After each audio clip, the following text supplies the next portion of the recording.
So envision a pink elephant.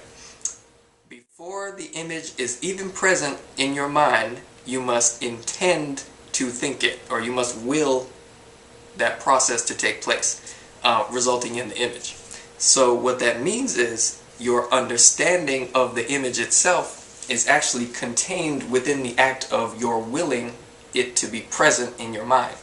And what that means is that before the image is even present, you already understand or have knowledge of what that image will be.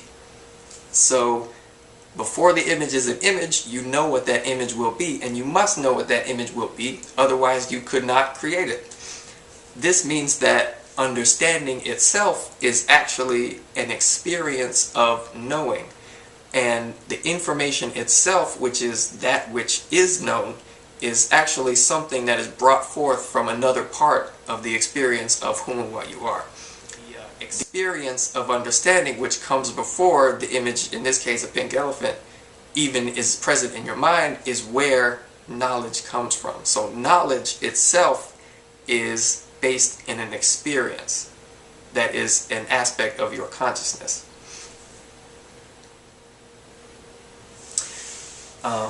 So what that means is understanding or knowledge is actually contained within the experience of the movement of our minds. In other words, the willing that something will happen. Knowledge is contained within that experience long before information is drawn from this experience of knowing. To know what the very substance that makes up this reality is, we have to know how we experience it. And just as understanding and knowledge are contained within the experience of willing something to be present in our mind, understanding and knowledge of what energy is contained within our experience of it. So, the intuitive mind is what comes before. In other words, before that image is present, you will it, you feel it as a vibratory frequency. Or at least the way you feel it is how you experience that vibratory frequency of your mind in that action. The intuitive mind is the experience of the movement of mind before our intellect starts attempting to define that movement or that experience. The more you are able to cultivate your intuitive sense, in other words, the more aware you are of it, the more you will have access to the knowledge about this reality that is present in your experience, that is undefinable. Thus, the more you will be able to overcome the limitations of purely objective observation. There actually is no such thing as objective observation. There is only an commonly experienced within a particular population, a commonly experienced subjective reality. There is no need actually to attempt to ultimately or absolutely define anything, and in fact ultimate or absolute definitions of things are only even possible within acceptable levels of ignorance of what they actually are. For example, our scientific definition of the stuff or the substance that makes up this reality, energy, comes down to it's either a wave or a particle, and it's energy. If you ask the question, what is energy, you get stuck because there are no more observations can be made.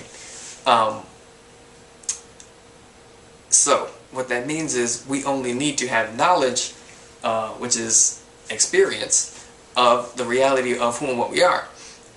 And what this reality even is. So from that experience we gain knowledge. From that experience of having knowledge we can draw information. So that means the greater we are able to open up and become aware of the reality of whom and what we are, and the more that experience permeates our being, the more knowledge we will have of what the reality of that experience is. The more knowledge we will have of what the reality of the very stuff that makes us up is. From that experience of knowledge, we will have a greater ability to draw information.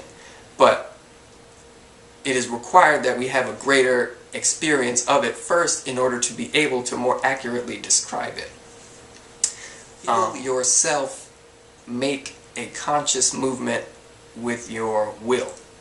When you intend that you think something or do something, there is always a feeling that precedes the thought form itself or the action itself. You feel yourself move internally, and then the image of the elephant or whatever it is appears in your mind. This feeling itself is how you experience the movement or the vibration of your consciousness.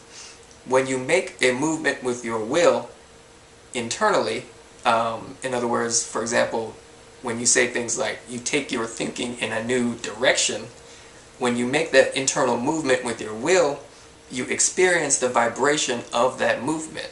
And depending on the nature of that vibration, you perceive accordingly. So depending on the nature of the vibratory motion of consciousness, which is your will, that then results in a particular perception. Like in the whole example of the elephant, you feel your mind moving, and then you feel the will that precedes the image of the elephant popping into your head.